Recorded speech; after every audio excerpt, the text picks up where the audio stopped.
Bonjour tout le monde. Aujourd'hui, comme l'a expliqué, euh, on va vous donner un aperçu de c'est quoi les grands langages de modèles et on va essayer de faire une présentation double pour vous expliquer tout d'abord les principes, mais par la suite, on va vous faire vraiment une bonne démonstration sur comment commencer à utiliser ces outils-là de façon locale. Avant d'aller plus loin, je pense qu'il faut rappeler c'est quoi les principes de l'agriculture 5.0. Ben, présentement, on assiste à l'introduction de la robotisation en agriculture et c'est ça l'agriculture 5.0. Et ça, bien entendu, on a besoin de l'intelligence artificielle pour être capable de faire ça. On a plusieurs outils maintenant qui rentrent sur nos fermes. On a des rampes intelligentes comme des rampes d'éco-robotics. On a des drones qui vont être capables de mettre des herbicides, des pesticides très bientôt. On a des robots maintenant qui font des tâches, soit dans les serres avec, par exemple, la compagnie INU, ou encore Nexus Robotique avec la ferme, avec la chèvre, etc. Nous, aujourd'hui, avec Eshang, on s'est posé la question, est-ce que les robots conversationnels vont apporter une autre révolution en agriculture ou ça fait partie de la même révolution? Donc, je vais commencer par vous présenter les concepts de base en intelligence artificielle, différents concepts par rapport aux grands modèles de langage, les LLM. Par la suite, Etienne va vous présenter vraiment le cœur de la présentation, je dirais, comment implémenter ça dans vos recherches ou dans votre laboratoire. Tout d'abord, ben, c'est quoi l'intelligence artificielle? Faut commencer par expliquer c'est quoi. L'intelligence artificielle, c'est vraiment d'avoir un système informatique ou des algorithmes qui sont capables de réaliser des tâches de la même façon que le ferait un humain. Donc, on essaie de programmer un système pour qu'il réponde de la même façon qu'un agronome, qu'un médecin, qu'un informaticien soit capable de répondre. Est-ce que c'est parfait? Non, pas encore. Mais il faut comprendre que c'est ça l'idée générale derrière l'intelligence artificielle. Et on est parti d'une IA, disons, plus classique, où il y avait certaines règles, des si alors, à des systèmes d'apprentissage automatique, où là, on présente beaucoup d'exemples à l'algorithme, puis il va établir ses propres règles, à l'apprentissage profond, où là, on a essayé de mimer, disons, comment se développait le cerveau humain avec des réseaux de neurones, à ce qu'on appelle maintenant l'IA générative. Et l'IA générative, ben, c'est juste la continuation, en fait, c'est d'avoir un système qui a appris sur des milliards de données et qui est capable de répondre de plus en plus comme les humains. L'apprentissage profond, ben, je crois que maintenant, ça commence à être moins disons, c'est un sujet plus connu. Et vraiment, ce qu'on présente ici, ben, c'est vraiment ça.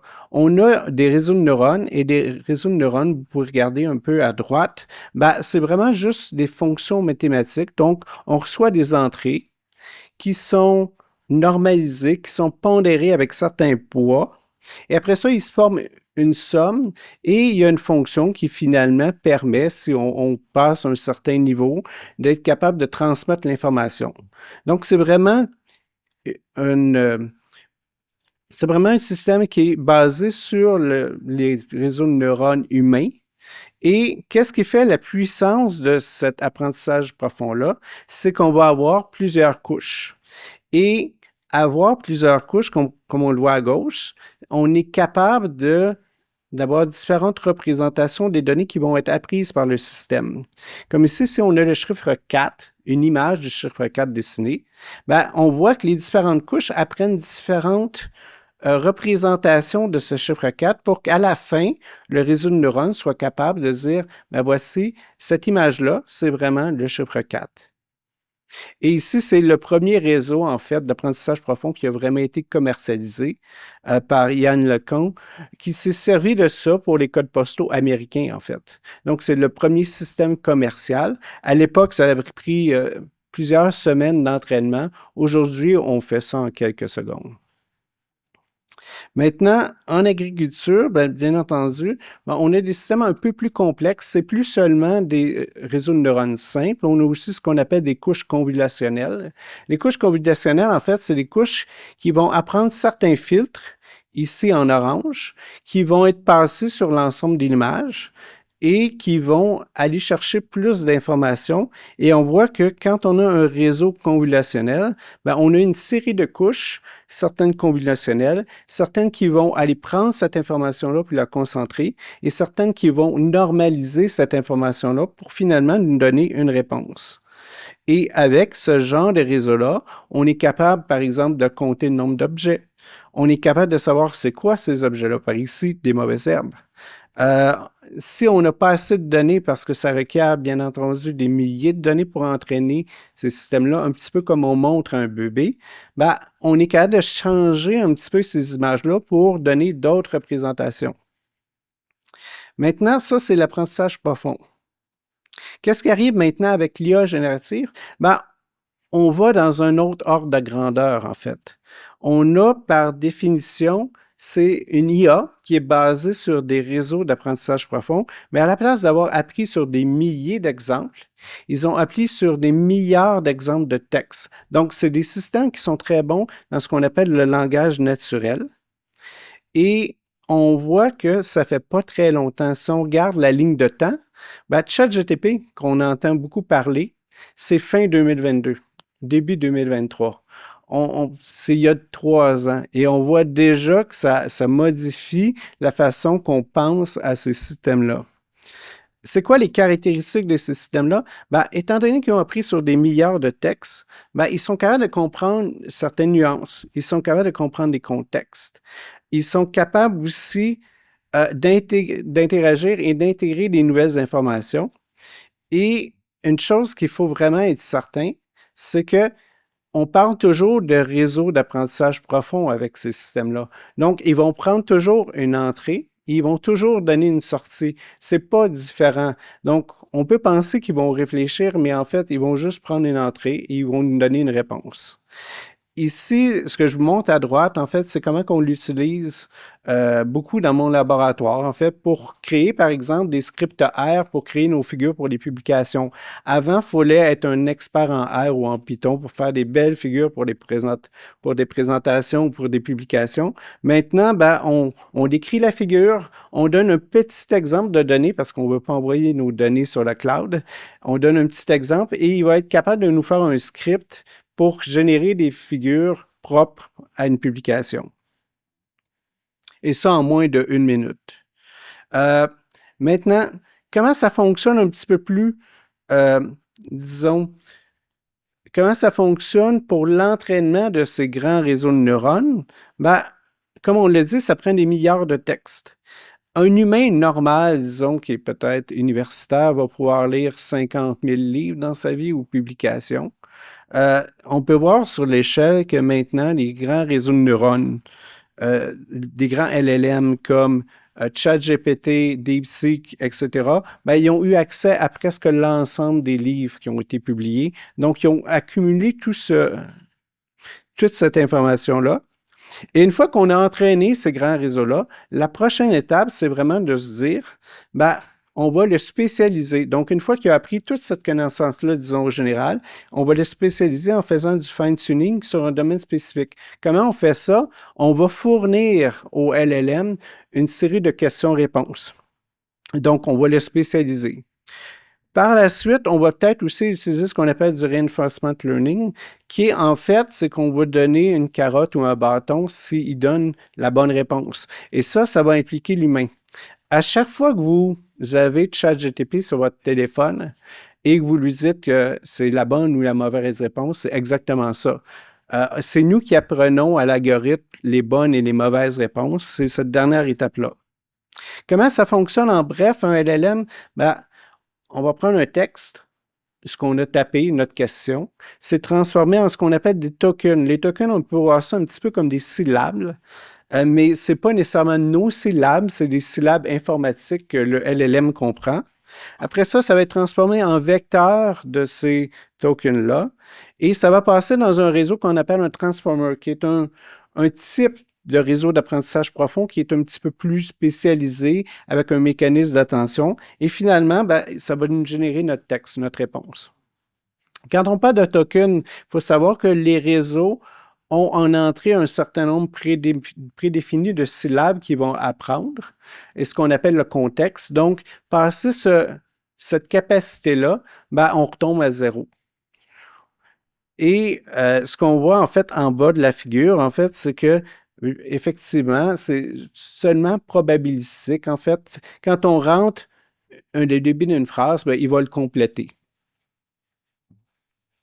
Maintenant, comment on fait pour aller plus loin que ça? Ben, dans les dernières années, il y a des systèmes qui se sont spécialisés. Donc, il y a ce qu'on appelle les RAG, les Retrieval Augmented Generation, qui sont en fait des bases de données de tokens qu'on peut créer nous-mêmes avec nos propres textes. On a des publications, on peut se créer un RAG. Ça va permettre au système LLM d'aller chercher l'information spécifique dans cette base de données-là qui nous est propre.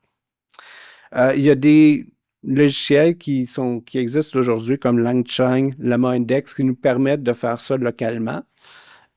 Et ce qui a été introduit récemment par la compagnie Anthropic, qui est maintenant rendu gratuit parce qu'ils l'ont donné à la Free Frontier Foundation, on est capable d'avoir ce qu'on appelle des modèles qui vont être appelés avec le mécanisme de MCP. MCP, Model Context Protocol, c'est une façon standardisée maintenant des LLM d'appeler des serveurs distants ou des sources d'informations distantes. Par exemple, vous avez votre propre base de données dans votre laboratoire ou vous avez un site web que vous aimez bien qui fournit un API qu'on peut aller chercher, par exemple, la météo. Ben, il y a une façon pour les LLM d'aller chercher cette information-là pour rajouter à leur contexte.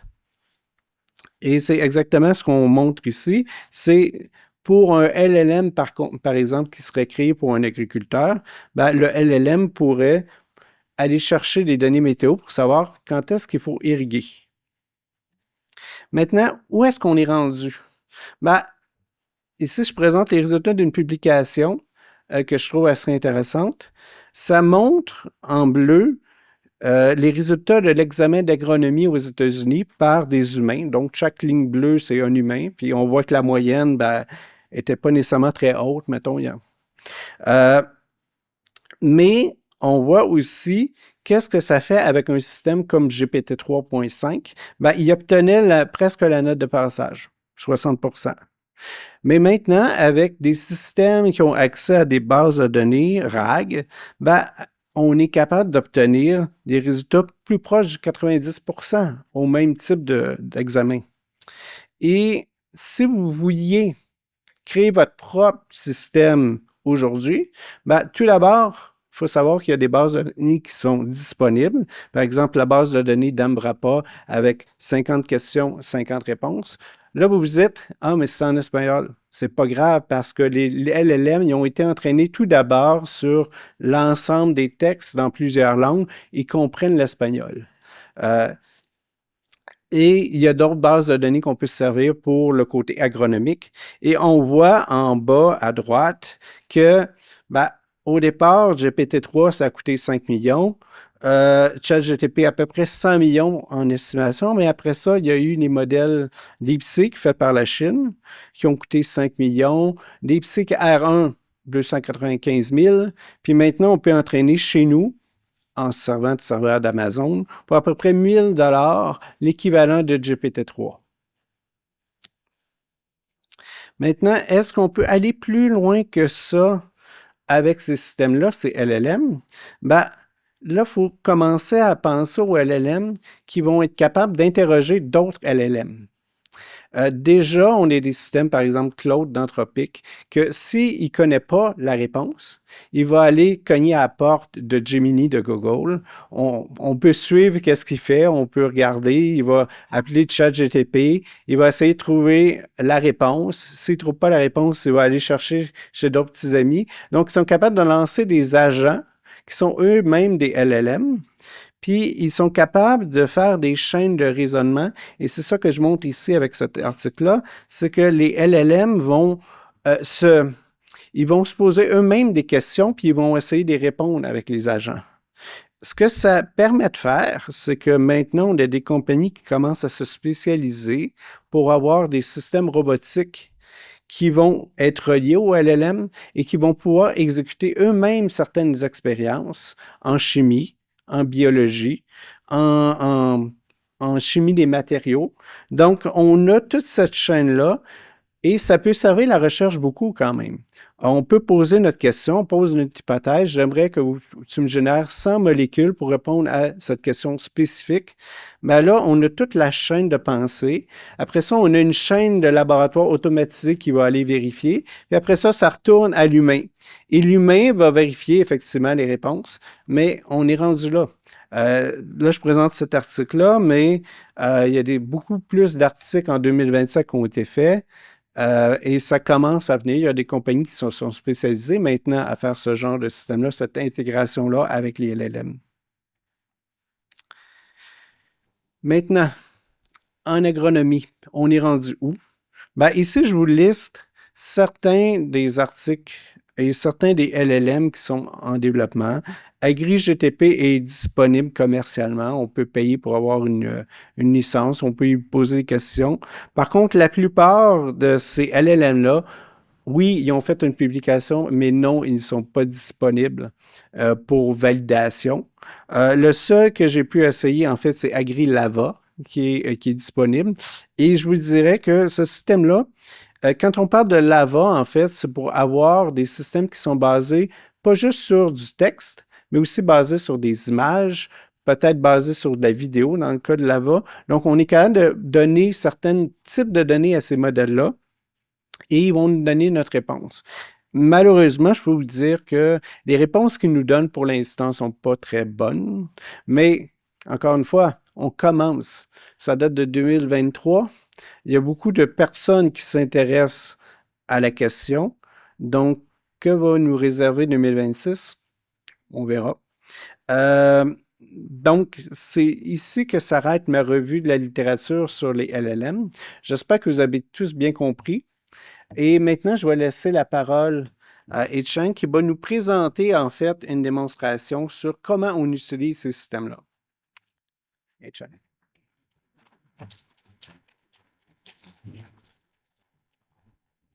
Bonjour tout le monde. Avant de faire le démo, je vais juste parler en bref les révolutions de LLM jusqu'à date. Alors, comme vous voyez, vous savez déjà ChatGPT, j'imagine que vous avez déjà essayé de OpenAI. On a Claude de Anthropic, c'est très populaire par des développeurs logiciels. On a Gemini de Google, souvent utilisé par des gens de finance et d'affaires, et Copilot de Microsoft, souvent utilisé par des étudiants de finir leur devoir de codage. Et on a aussi Cohere de Canada, c'est un LLM que vous pouvez essayer. Aussi, on a des modèles open source de Llama de Meta, Mistral de France et DeepSeek de Chine. Alors, c'est quoi open source? C'est des modèles qui sont publiquement disponibles pour nous. Alors, ça veut dire qu'on peut souvent télécharger gratuitement. Tout en même temps, on peut voir comment ça marche, comme leur architecture et tout ça. Souvent, ils ont une publication associée avec. Aussi, on a des sites web, des répertoires des modèles open source comme Ollama, que je vais parler plus en détail dans la prochaine diapo. Mais aussi, on a des modèles Sora d'OpenAI. Alors, vous avez déjà probablement vu des vidéos générées par IA. Et c'est là que, pour la plupart du temps, ça vient de Sora. Et en même temps, on a Claude Code. Il y avait une explosion d'intérêt fin de l'année passée où maintenant, le LLM vit dans votre ordinateur et ils savent exactement votre architecture de votre ordinateur, tous vos fichiers pour vous aider à finir des tâches. Avant de poser la question d'utiliser un LLM, est-ce qu'on a vraiment besoin d'un LLM? Pourquoi pas un modèle statistique? Pourquoi pas un modèle classique d'apprentissage automatique? Alors, il faut savoir pourquoi on utilise LLM. LLM sont connus pour faire des tâches comme résumer des documents ou créer des documents, créer des tableaux. Ce n'est pas un modèle classique d'apprentissage comme faire une classification d'images ou dire oui ou non pour une réponse. C'est plus que ça. Il y a des raisonnements derrière. Aussi, c'est très bon pour faire des nettoyages de bases de données. Alors, si vous avez des manques de données ou vous voulez corriger vos données, c'est là que ça peut être utile d'utiliser un LLM. Aussi, avant d'utiliser LLM, on ne peut pas juste utiliser comme ça. C'est un système pas mal très compliqué. Vous devez poser la question, est-ce que je veux LLM directement sur mon ordinateur, alors localement, ou mettre cet LLM sur un serveur cloud, comme en utilisant des choses comme Google Cloud, AWS, etc. Et aussi, LLM prend beaucoup de données et il nous donne beaucoup de données comme réponse. Alors, on doit avoir une pipeline de base de données. Alors, ça existe déjà. Il y en a plein gratuits que je vais parler plus en détail. Mais aussi, vous pouvez créer votre propre pipeline de données au besoin. Là, vous voyez des images de chat. C'est en fait fait par Agricole Canada. C'est AgPal. Où vous pouvez poser des questions. C'est un LLM. Alors, poser des questions sur des services, des programmes liés au Agricole Canada. Des questions de base générales de Agricole Canadien. Aussi, en bas, vous voyez Prism. Ça fait pas longtemps que OpenAI a sorti ça, mais c'est un assistant LLM qui peut vous aider à faire finir vos publications, comme à écrire les articles et tout ça. Alors, on va utiliser un LLM, mais quelle grandeur? Là, il y a trois types de grandeur d'LLM. Il y a Tiny LLM. On peut penser des Tiny LLM comme vraiment des LLM qui peuvent vivre dans des capteurs. Alors, on peut utiliser un CPU pour rouler cet LLM. Alors, si vous voulez un capteur qui fait des décisions lui-même directement sur le capteur, c'est là qu'on va penser à des modèles Tiny LLM. Et aussi, on a les SLM, Small Language Models. C'est vraiment un LLM, mais plus petit. Ce sont des modèles que vous voulez avoir dans votre ordinateur local. Ça peut aller jusqu'à 7 billions de paramètres actifs. Alors, si vous voulez utiliser vraiment un maximum de SLM, il faut un bon ordinateur quand même. Un ordinateur typique que les gens d'intelligence artificielle utilisent, c'est des ordinateurs de jeux vidéo avec des GPU assez puissants. C'est ce genre d'ordinateur qu'on a besoin pour faire un SLM. Et là, LLM, c'est qu'est-ce que vous connaissez déjà, le ChatGPT et tout ça. Ça vit dans le cloud. Avantage, c'est que vous avez accès à des modèles plus puissants, plus grands modèles, mais ça coûte de l'argent pour faire et ça peut coûter beaucoup de l'argent dépendamment de votre usage. Alors, utilisation locale, comme j'ai dit, ça veut dire, en bref, utiliser directement sur votre ordinateur. Alors, vous voyez ici, c'est un site web de Ollama et on a plein de modèles. On peut même trouver des modèles de Google ou Microsoft, même des modèles de France, de Mistral, Chine, tout ça. Pas mal tous les modèles, sauf des modèles de OpenAI comme ChatGPT. Ça, c'est pas open source. Par contre, les ChatGPT sont basés sur des modèles GPT. Alors, on peut trouver quand même des modèles de base de GPT ici, alors qui peut donner des réponses similaires, mais moins puissants. Mais on a l'accès à tout ça gratuitement, alors ça vaut quand même la peine. Il y a des alternatives de Ollama, comme GPT4All, VLLM et LM Studio, si vous voulez essayer d'autres que Ollama aussi. Là, les pipelines de données, il y en a plein de logiciels gratuits que vous pouvez aller chercher en ligne, très facile à utiliser, mais les plus gros logiciels, c'est Zapier, Make et N8N. Alors, cette démo, on va utiliser Ollama et le N8N pour démontrer une interface chat qu'on peut demander des questions agricoles. Et avant de commencer, je vais juste mentionner aussi Instructeur, c'est une fonctionnalité qui peut être utile pour vous parce que si vous avez des bases de données avec des formats très spécifiques, des valeurs très spécifiques, c'est souvent ça le cas, et on veut que LLM suive ce format et donner des réponses directement en suivant ce format, c'est là qu'on peut utiliser Instructeur. Il peut formater les réponses de LLM pour qu'il donne exactement comme vous voulez.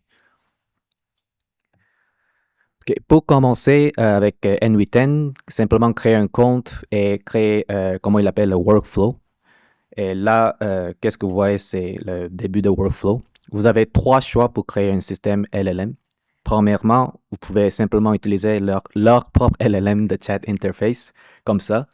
Et vous pouvez juste décrire simplement qu'est-ce que vous voulez. Vous pouvez dire, je veux une interface chat que je peux parler et donner des images et des bases de données de ce format CSV et répondre à mes questions. Ou vous pouvez utiliser des templates que les autres ont déjà créés. Alors, c'est un logiciel que plein de monde leur met leur template et vous pouvez utiliser gratuitement. Et aussi, pour cette démo, je vais créer mon propre workflow. Alors là, qu'est-ce que je vais faire? C'est, je vais écrire chat. C'est assez simple comme ça, il n'y a pas de codage. Alors, vous avez juste simplement écrire chat et on peut cliquer un chat interface. Là, c'est un chat interface. On va tester pour que si ça marche tout comme il faut. Là, je vais juste simplement écrire bonjour pour voir si ça marche. Alors,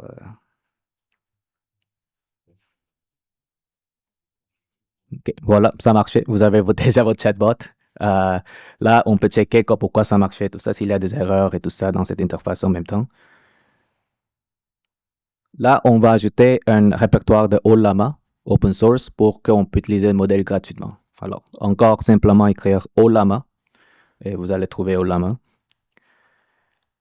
Là, on a un répertoire de Ollama. Alors, vous devez créer un compte Ollama, c'est gratuit. Et en même temps, maintenant, vous devez choisir le modèle que vous allez utiliser. Pour cette démo, j'ai utilisé un modèle de Google, un modèle assez récent, s'appelle Gemini 3 Flash. Quand un modèle dit Flash, souvent, ça veut dire que c'est plus léger, c'est plus vite. Et là, c'est déjà connecté avec l'interface de chat. Alors, vous voyez, c'est pas gros, mais vous voyez bonjour que j'ai écrit. Vous pouvez simplement cliquer et le mettre dans la chambre de prompt. Et voilà, vous allez avoir le LLM qui va prendre le prompt. C'est assez simple comme ça. Et là, c'est plein de tweakages qu'on peut faire pour améliorer les réponses. Et ici, c'est message de système. Je vais parler plus en détail après, mais ici, je vais juste simplement écrire qu'il est un expert agricole. Comme ça, il va penser comme un expert agricole et il va aller chercher comment les experts agricoles répondent à certaines questions. Et on roule, ça marche. On va tester tout le système au complet. Il est censé de me dire comme bonjour, je suis un expert agricole, comment je peux vous aider? Là, j'ai écrit bonjour.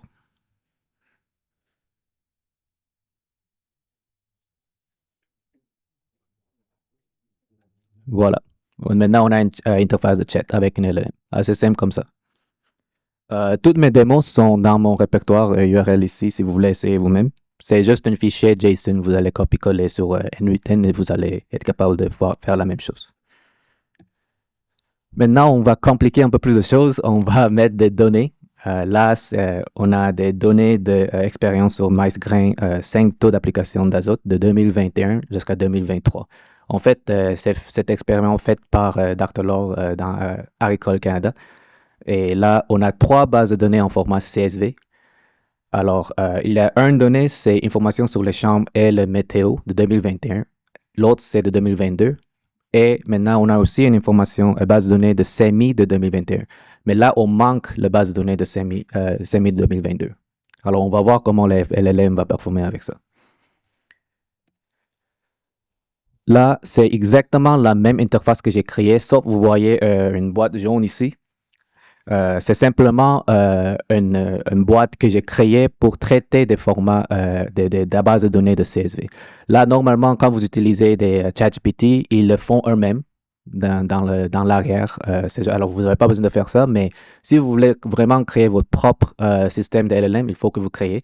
Mais c'est assez simple. Encore, il n'y a aucun codage. Vous allez juste choisir qu'est-ce que vous voulez et vous allez créer un simple comme ça et vous pouvez souvent trouver qu'est-ce qui sont déjà fait aussi dans les templates. Et là, je demande la question avec des bases de données. Alors, il y a 3 questions. La première question, c'est basé sur ces données, quel était le meilleur taux d'application d'engrais azoté en 2021? Deuxième question, encore basée sur ces données et avec les données météo préliminaires pour 2022, quel serait mon rendement final? Troisième, est-ce qu'un est meilleur que l'autre? Alors, les réponses étaient le meilleur taux d'engrais en 2022 était le traitement T5. Et la deuxième réponse pour la deuxième question, c'est le rendement de 2022 devrait être légèrement inférieur à 2021. Là, il n'a pas vraiment répondu à la question. Il a juste dit c'est légèrement inférieur. Il n'a pas vraiment donné une valeur quantitative. Troisième question, il a dit le bloc 1 ou 2021, le chambre 1 était meilleur que chambre 2, 2022. Là, les réponses sont pas très fortes. Alors, c'est normal parce qu'on n'a pas encore rien fait encore avec. Là, on va parler sur ingénierie de prompt pour voir comment on peut améliorer les réponses. Ingénierie de prompt, c'est simplement, on doit donner les prompts ou les conversations dans la manière que le LLM comprend mieux. Alors, comme j'ai fait avant, attribuer un rôle. Dit qu'il est un expert agricole, ça va souvent aider pour la réponse. Deuxième, mettre cette rôle dans le message de système. Message de système, c'est vraiment une boîte que vous voulez décrire tout ce que vous voulez comme réponse. Alors, vous allez mettre un rôle là-bas, vous allez dire comme je veux une réponse en français, je veux que les réponses sont basées sur Québec, je veux un tableau. Toutes sortes d'informations, c'est là qu'on va mettre. Et prompt en anglais. Malheureusement, les LLM, la plupart du temps, ils sont entraînés par des données anglais. Alors, c'est mieux de demander des questions anglais. Mais si les réponses que vous cherchez, c'est sûrement au Québec et vous êtes certain que tous les documents reliés à ça sur Internet, c'est en français, c'est en fait mieux de demander en français parce que le LLM a vu toutes les données en français. Et aussi, c'est mieux d'éviter les sens négatifs. Alors, l'affaire avec ça, c'est que si votre prompt est assez long, LLM va commencer à couper les phrases en plusieurs phrases pour qu'il puisse procéder. Mais si vous êtes malchanceux, il va couper dans le sens que, comme si au lieu de dire ne traite pas quelque chose, il va dire ne traite et il coupe, il traite ça. Après, ça commence par, mais pas quoi, on ne sait pas. Alors, ça peut nuire dans les réponses. Alors, au lieu de dire pour mon champ 2021, ne traite pas les réponses personnelles de l'agriculteur dans LLM, on peut simplement dire pour mon champ 2022, utilise uniquement les données nécessaires. Comme ça. Aussi, comme j'ai dit tantôt, définir qu'est-ce que vous voulez. Si vous voulez un tableau, dites que vous voulez un tableau. Raffinement itératif, ça c'est intéressant. Comme j'ai dit tantôt, au lieu de demander une question, gros question complexe, one shot, essaye de diviser en plusieurs morceaux. Comme ça, LLM va mieux comprendre. Alors, au lieu de dire, basé sur ces données, quel était le meilleur taux d'application d'engrais azote en 2021, on peut simplement diviser ça en 3 questions. Alors, voici mes données relatives au taux d'application d'engrais azote en 2021. Analyse mes données. Là, il va analyser les données de base de données. Et là, on va utiliser ces réponses pour faire la deuxième question. Alors, à partir de cette analyse, comparer mes données aux données et informations standards existantes au Québec. Là, il va aller chercher des informations liées à Québec pour comparer. Et là, avec toutes ces analyses et réponses, on va poser la question que vous voulez. Alors, sur la base d'analyse des informations supplémentaires, quel est le meilleur taux d'application pour mon champ en 2022? Aussi, il y a chaîne de pensée, COT, Chain of Thoughts. Il y avait des publications récentes qui décrivent que si vous mettez simplement à la fin de votre prompt, pensez étape par étape, ou en anglais, think step by step, on dit que ça améliore les réponses parce qu'il fait le raffinement itératif eux-mêmes. Alors, il va essayer de prendre ça phrase par phrase ou diviser eux-mêmes. Aussi, donner des exemples, ça améliore la réponse parce que si vous voulez demander une question liée à 2024, mais si vous donnez des exemples de réponses de 2021, 2022, pas seulement il peut comprendre le contexte et la manière et le format que vous voulez comme réponse, il peut aussi chercher des informations associées directement à ça, alors ça améliore la réponse. On va utiliser tout ça, tous ces concepts sur l'ingénierie de prompt. Et là, visuellement, on ne voit rien de changement, mais c'est sûr que dans le node de Ollama, j'ai écrit tout ça. Alors, et aussi, j'ai essayé de voir si je pose la question en anglais, est-ce que ça change la réponse? Alors, c'était la même question que j'ai posée. Et la réponse pour la première question, c'était encore traitement thèse 5. Alors, pas de changer. Deuxième, troisième réponse, en fait, il a dit qu'il ne peut pas répondre. Alors, qu'est-ce qui s'est passé? C'est que j'ai dit, au lieu de halluciner les réponses, si tu ne connais pas, simplement dis-moi tu ne connais pas. L'affaire avec LLM, c'est qu'ils sont entraînés pour toujours nous plaire, toujours nous donner des réponses, même s'ils ne savent pas. Alors, c'est mieux de ne pas savoir et dire qu'ils disent qu'ils ne savent pas, qu'on va avoir des réponses qui ne sont pas vraies. On utilise ça pour faire des recherches et ça va juste mal finir. Alors, ça, c'est à cause de ça que j'ai mis cette ingénierie de prompt de juste simplement dire tu ne connais pas. C'est tout. Alors, c'est ça qu'il a fait, malheureusement. Là, c'est pas fini. On peut faire ingénierie de contexte. Ingénierie de contexte, c'est de simplement donner du contexte à LLM. Alors, ingénierie de prompt plus donner des outils à LLM pour que LLM puisse aller chercher des réponses à l'aide des outils. Ça ne veut pas dire que LLM va toujours utiliser des outils, mais il va décider lui-même s'il a besoin, il ne sait pas, il va aller chercher des outils. Alors, on peut mettre des bases de données directement attachées à LLM. Au lieu de donner chaque fois on donne un prompt, il va juste avoir. On peut donner des livres, on peut même donner des valeurs de capteurs directement en temps réel avec des API. On peut même mettre une mémoire de conversation. Alors, il peut aller chercher qu'est-ce qu'on a parlé dans longtemps. Aussi, en même temps, les données de climat en ce moment et les dates, tout ça. Et aussi, traducteur, c'est important parce que là, on va demander des questions en français. Mais, comme j'ai dit, des fois, les réponses sont souvent mieux quand on demande en anglais. Mais ça ne veut pas dire qu'on a besoin de demander en anglais. On peut demander à n'importe quelle langue qu'on veut, mais on peut mettre un traducteur. Vous voyez, c'est pas grand, mais c'est le traducteur de DeepL que j'ai mis. Et vous pouvez simplement juste écrire comme la langue que vous voulez. Et DeepL va traduire en anglais. Il va donner à LLM. LLM va répondre en anglais. Et cette réponse va être traduite encore par DeepL à la langue que vous avez préférée. Aussi, on a le security system. On appelle ça des guardrails. Si vous allez publier ça en ligne ou vous partagez avec des autres, il ne faut pas que les autres abusent votre LLM et soient hackés ou utilisés pour, pas pour agricole, mais demandés pour ses tâches personnelles, je ne sais pas. Alors, si on met un guardrail, il peut toujours filtrer. Si quelqu'un met du codage, on peut arrêter. S'il met des questions par rapport à agricole, il peut arrêter le système aussi. En pensant à tout ça, j'ai créé un ingénieur de contexte sur le système. Et encore la même question. Là, finalement, première question, toujours la même réponse. Traitement T5. Deuxième question, finalement, on a une réponse. Le rendement 2022 estimé 14,5 tonnes par acteur. Là, on n'a pas analysé si c'est vrai. Et la troisième question, encore, il dit, je ne sais pas vraiment si je peux choisir un champ ou l'autre. Là, ça, c'est le fin de démo, mais le but de démo, ce n'était pas vraiment pour voir s'il peut prédire tout ça à 100%. C'était vraiment de vous montrer comment c'est facile d'avoir un LLM dans un système. Il n'y a pas de codage, comme j'ai dit encore. C'est juste un drag and drop, clic, émettre. Et voilà, ça, c'est votre propre système de décision, en fait, LLM. Avant de finir, je veux juste parler orientation de IA, où ça va dans l'agriculture. Maintenant, on parle des mots IA physique, ça veut dire IA dans une physique, robot. Alors, l'année passée, j'ai proposé une méthode où vous pouvez penser comme si vous avez un ChatGPT qui est directement sur le robot. Alors, on peut demander une question au lieu d'un ordinateur, on peut demander à un robot, verbalement.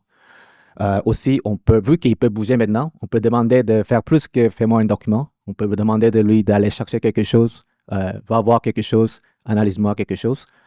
C'est ça qu'on fait maintenant. Et l'année passée, j'ai proposé une méthode où on peut utiliser un ordinateur. Je mets mon prompt où je peux parler comme va analyser le silo pour voir si tout est correct, il n'y a pas de fissure, il n'y a pas de trou, quelque chose. Drone va prendre ça. Quand je dis Drone va prendre ça, en fait, on a monté un processeur. C'est un mini ordinateur avec une GPU. Lui, il prend ça et lui, il va mettre du code pour bouger le drone. Et le drone va aller voir le silo, prendre des images et utiliser une VLM, Visual Language Model. C'est un LLM qui peut voir, simplement ça. Alors, il peut voir l'image, il peut prendre mon prompt et il analyse et il peut dire il y a un trou, voici mes recommandations, ou il n'y a pas de trou. On a essayé la même chose avec Bunker pour voir si l'installation de Bunker était bien faite. Et simplement, c'est ça l'idée. On peut juste contrôler le robot avec nos bois. C'est vraiment ça. Ça, c'est le coordonnées de Dr. Lord. Et ça, c'est mes coordonnées. Ça, c'est la fin de présentation. Merci.